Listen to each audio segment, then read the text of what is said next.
They are either not in existence or they have been altered in some material respect. If these certificates exist and have not been altered in any manner, it will mean they are genuine. The next inquiry will then be if the names appearing thereon belong to me or belong to some other persons. If no other persons can be found who claim the names in the certificates, then they are mine, and they will remain mine forever and ever. The issues to be dealt with here are practical matters, not theoretical matters based on whims and caprices. Judges, including justices of the Supreme Court, are free to request law enforcement agencies to investigate persons who appear before them as to the commission or otherwise of crimes.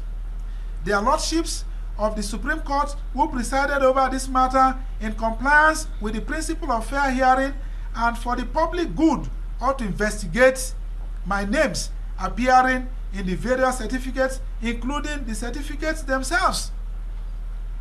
I therefore call on the relevant authorities, especially, let me pause to say, some may want to ask, is the Supreme Court in a position procedurally to investigate, to interrogate, to question, to get to the root of a matter?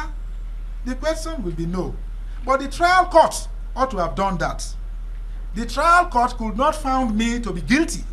And so the Supreme Court ought to depend on the judgment of the Court of Appeal that set aside the judgment of the trial court. That's the point I'm making. I therefore call on the relevant authorities, especially the Nigeria police, to conduct a serious and thorough investigation into the names appearing in the certificates and the certificates themselves, and make the outcome of the investigations public. In conclusion, let me state and summarize categorically as follows. A. The procedure adopted by the Federal High Court and affirmed by the Supreme Court prevented the whole truth concerning my person and my educational certificates to be revealed. B. Witnesses and institutions which would have been invited to give evidence about my person and academic certificates were not involved. These persons and institutions can still be reached, and my person, my academic certificates and qualifications verified through them.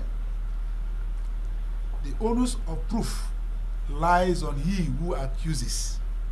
My accusers could not do that. In a serious matter in which allegations of forgery and impersonation were made against me, it was only fair to hear me out. By not hearing me out before condemning me, the court, simply including the Supreme Court of Nigeria, simply shaved my head in my absence. This is denying me my fundamental human right to fair hearing.